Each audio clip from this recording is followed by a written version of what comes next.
नमस्कार। आशा करुच्ची आपण मैंने समस्ते बहुत भल थे।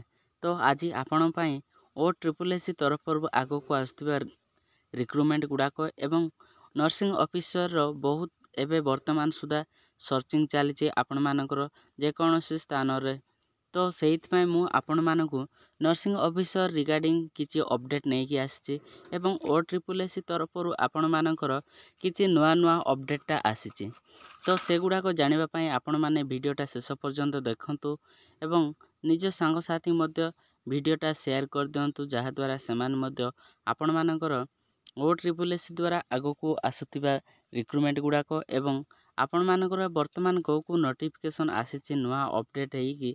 तो से गुड़ाक ये वीडियो माध्यम जानिबा एवं शेष में आपण मानकर नर्सिंग ऑफिसर रिगार्डिंग आपण मानक इनफॉरमेशन देदेवी। आपण मानकर बहुत अपडेट रही ए रिगार्डिंग रे।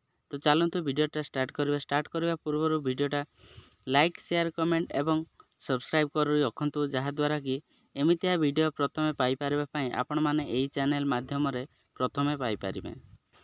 तो आपण मैंने कौन करेंगे ना निज क्रोम ब्राउजर ओपन करके OSSC वेबसाइट रू पहुँची जिवे और से आपण मैंने केवल नर्सिंग ऑफिसर विषय जानवा आसुँच किंतु टिके समय पर आपण मैंने जानवे ता पूर्व आपण मैंने जानी नियंतु वर्तमान को वैकेंसी गुड़ाक आसूची एबे एवं आपण मानकर को नोटिफिकेशन आसी जाइए OSSC तरफ से गुड़ाक।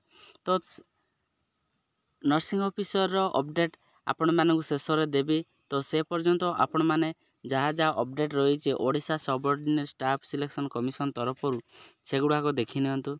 तो प्रथमे तो आपण मानकर अपडेट आसी जे 25 जुलाई रे आपण मानकर रिटेन टेस्ट पई आसी फार्मासिस्ट एवं मल्टीपर्पज हेल्थ वर्कर मेल आपणकर जो ऑनलाइन करथिले तार वर्तमान ऑनलाइन एग्जाम होबो। तो सेटा थिला आपण मानकर किछि इनफॉरमेशन प्लस आपण माने रिक्रुटमेंट कैलेंडर रे जिवे। तो रिक्रुटमेंट कैलेंडर रे आपण मान पई किछि अपडेट आसी जाइछि। तो आपण मानकर एथिरे कोन अपडेट रही ना जो एग्जाम एबार थिला आपण मानकर जो MPHW फीमेल लैबोरेटरी एटा कैंसिल हो जाए।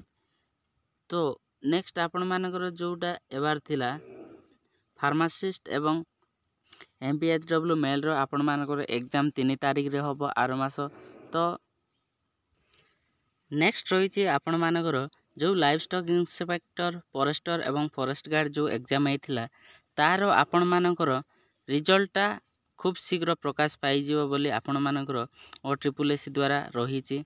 तो डेट ऑफ जो रही रिजल्टा आपण मानकर अक्टोबर रे आपण मानकर रिजल्टा आसीबा बोली एग्जामिनेशन कैलेंडर रे मेंशन रही। एटा केते दूर सत से दिन आसिले ही जना पड़िबो। नेक्स्ट रही आपण मानकर जो अप्लाई करथिले RI ARI आमीन ICDS सुपरवाइजर SFS यही सब वैकेंसी रो आपण मानकर एग्जाम डेटा आसी जाइए। आपण मानकर अगस्ट बा सेप्टेम्बर रे आपण मानकर एग्जामटा यही पारे आपण मानकर जो कंबाइन रिक्रुटमेंट रही RI आमीन ए सबुर। नेक्स्ट रही आपण मानकर आग को आहरी मध्य अनेक गुड़ा इनफॉरमेशन रही। तो वीडियोटा शेष पर्यंत देखंतु जहाद्वारा कि डिटेल्स आपण माने जानि पारिबे। तो तापर रही आपण मानक आग को आसुवा वैकेंसी। तो वर्तमान आपण मानकर डी जो डाटा एंट्री ऑपरेटर आपण मानकर पंचायत लेवल रे हबो सेटा एबाक जाउची आपण मानकर खूब शीघ्र। प्लस आपण मानकर एबे combine recruitment examination SC ST development तरफ टीचिंग रिक्रुटमेंट रही आपण मानकर OSSC तरफ ए रिगार्डिंग रे आपण मानकर जो टीचर बनै देछि वीडियो आपण माने सेठी जाइकी चेक करि फानत। प्लस रहिला आपण मानकर नर्सिंग ऑफिसर वैकेंसी। तो ता रिगार्डिंग रे आपण मानकर ए पर्यंत किछि इनफॉरमेशन आसीनी जे OSSC द्वारा वर्तमान OSSC नर्सिंग ऑफिसर कंडक्ट करिवो। तो नर्सिंग ऑफिसर आपण मानकर 2023 रे 7443 टे आपण मानकर वैकेंसी वर्तमान ही कंप्लीट करी देइछि।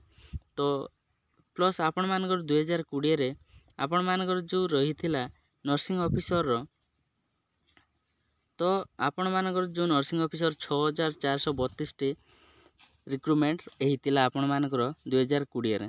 तो ବର୍ତ୍ତମାନ ଆପଣମାନଙ୍କର ଯେଉଁ ଫ୍ୟାମିଲି ଆଣ୍ଡ ୱେଲଫେୟାର ଡିପାର୍ଟମେଣ୍ଟ ତରଫରୁ ଆପଣମାନଙ୍କର ହେଲ୍ଥ କେୟାରର ରିଗାର୍ଡ଼ିଂ ରହିଛି ବହୁତ ଗୁଡ଼ାଏ ଭ୍ୟାକେନ୍ସି, କିନ୍ତୁ ଏଯାଏଁ କନଫର୍ମ ହେଇନି ଯେ OSSS କଣ୍ଡକ୍ଟ କରିବ ନା ଆଉ କିଏ। ତ ବର୍ତ୍ତମାନ ସୁଦ୍ଧା OSSS ଦ୍ୱାରା କୌଣସି ରିକ୍ରୁଟମେଣ୍ଟ ଆସିନି ଯେ ନର୍ସିଂ ଅଫିସରର ଆପଣମାନେ ଆପ୍ଲାଏ କରିବେ। ତ ଏହା ରିଗାର୍ଡ଼ିଂରେ ଆପଣମାନଙ୍କର ଅନ୍ୟ ୱେବସାଇଟ୍ରୁ ଆପଣମାନଙ୍କର ନର୍ସିଂ ଅଫିସର ଭ୍ୟାକେନ୍ସି ଗୁଡ଼ାକ ଆସୁଛି, ତ ଆପଣ ସେଇଠୁ ଯାଇକି ଦେଖିପାରିବେ। ତ ରହିଛି ନେକ୍ସଟ, ତ ଆପଣମାନଙ୍କର ଏହା ପାଇଁ ଇଲିଜିବଲ୍ କ୍ୱାଲିଫିକେସନ୍ ଆପଣଙ୍କର, ତ ମୋଷ୍ଟଲି ଆପଣମାନଙ୍କର ଏଇ ନର୍ସିଂ ଅଫିସର ଭ୍ୟାକେନ୍ସି ଆପ୍ଲାଏ କରିବାକୁ ହେଲେ ଆପଣମାନେ ମ୍ୟାକ୍ସିମମ୍ GNM NM ବା ଆପଣମାନଙ୍କର କୌଣସି ନର୍ସିଂ ଡିଗ୍ରୀ BSc ନର୍ସିଂ ଏଗୁଡ଼ାକ କରିଥିବା ନିହାତି ଦରକାର। ପ୍ଲସ୍ ଆପଣମାନଙ୍କର ଯେଉଁ ସାଲେରୀ ରହିବ 29,200 ପର୍ ମନ୍ଥ ରହିଛି ଆପଣମାନଙ୍କର, ଏବଂ ଏଜ୍ ଆପଣମାନଙ୍କର 21 to 38 ମଧ୍ୟରେ ଥିଲେ ଆପଣମାନେ ଏଇ ପୋଷ୍ଟକୁ ଆପ୍ଲାଏ କରିପାରିବେ। ଏବଂ ଆପଣମାନଙ୍କର ଏଇଟା କେବଳ ଫିମେଲ୍ କ୍ୟାଣ୍ଡିଡେଟ୍ ଆପ୍ଲାଏ କରିପାରିବେ ଏ ଆପଣମାନଙ୍କର ନର୍ସିଂ ପୋଷ୍ଟଟା। ଆଶା କରୁଛି ଆପଣମାନଙ୍କୁ ଏଇ ଇନଫର୍ମେସନ୍ଟା ଇନଫର୍ମେଟିଭ୍ ଲାଗିଥିବ। ତ ନିଜ ସାଙ୍ଗମାନଙ୍କୁ ମଧ୍ୟ ସେୟାର କରିଦିଅନ୍ତୁ। ଯାହା ଘୁରି ବୁଲୁଛି ଆପଣମାନଙ୍କର ୟୁଟ୍ୟୁବ୍ ଆଉ କୌଣସି ଜାଗାରେ ଏପର୍ଯ୍ୟନ୍ତ କୌଣସି OSSS ଦ୍ୱାରା ନର୍ସିଂ ଅଫିସର ଭ୍ୟାକେନ୍ସି ଆସିନି। ତ ଆଶା କରୁଛି ଆପଣମାନେ ଏଇ ଭିଡ଼ିଓଟା ଭଲସେ ବୁଝିପାରିବେ ଆର ମହତ୍ଵ। ତ ଆପଣମାନେ ତାପରେ କେତେଜଣ ଭିଡ଼ିଓ କମେଣ୍ଟ କରିବେ ଯେ କ'ଣ ଏଇଟା ଫାଲତୁ ନ୍ୟୁଜ୍। କୌଣସି ଫାଲତୁ ନ୍ୟୁଜ୍ ନୁହଁ, ଏଇଟା ନୂଆ ଅପଡ଼େଟ୍ ଥିଲା ଯେ ଆପଣମାନଙ୍କର OSSS ଦ୍ୱାରା କୌଣସି ନର୍ସିଂ ଅଫିସର ଭ୍ୟାକେନ୍ସି ଆସିନି। ଆଶା କରୁଛି ଆପଣମାନଙ୍କୁ ଭିଡ଼ିଓ ଇନଫର୍ମେସନ୍ ଲାଗିଥିବ।